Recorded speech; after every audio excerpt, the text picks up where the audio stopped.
It's a controversial technology that's come under fire lately. But the tech behind 3D guns is not as simple and straightforward as you might think. I mean, I think the biggest misconception is that these aren't 3D printed guns. Someone's not hitting print and a weapon just comes off ready to fire. What's happening is a file that's already been available, it's already on different websites, is being sent to a printer. That G-code, which is the file used in manufacturing, is printed, and it's just printing a lower receiver, which is, yes, it's a big component of a gun, but it requires additional expertise. Critics of 3D printed guns are concerned about putting undetectable weapons in the hands of the wrong people. But others say it's a free speech issue, that the creators of the code should be able to post it online.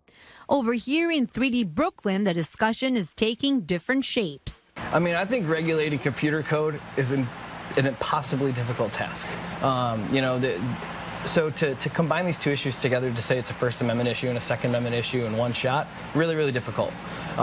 Whether we like it or not, these files are already in the public domain. The gun issue was out there years ago. We never really heard anything, but now, yeah, we're getting a lot of calls about it. People are curious. Cody Wilson is the man behind the controversy. The self-described anarchist built his first 3D printed gun back in 2013 and posted the blueprints online. The federal government demanded he take it down, and he's been fighting them ever since. This is why everyone's upset. It's not because of metal detectors. It's because of the idea that people can make guns for themselves. I think Cody Wilson is a provocateur. I think he knows what he's doing. He knows he's pushing buttons of a very much inflammatory issue. Aaron Roy, who had his doctorate in law and 3D printing software, explains that printing your own gun isn't as simple as it may sound. More so, it's not really affordable. To 3D print an AR-15 would be somewhere in excess of $3,000. People who work in the 3D printing industry tell us that technology will always be ahead of regulation, and that the 3D printed guns dilemma is just another battle as part of this constant fight. That's something you can't protect, that's going to happen anyway. You can't stop someone from designing something and producing it. If we have the ability to do it, we're going to be doing it. Theoretically, could you and I print a gun right now over here? Sure, we could, but we don't do that. So I wouldn't let you do that to my printer.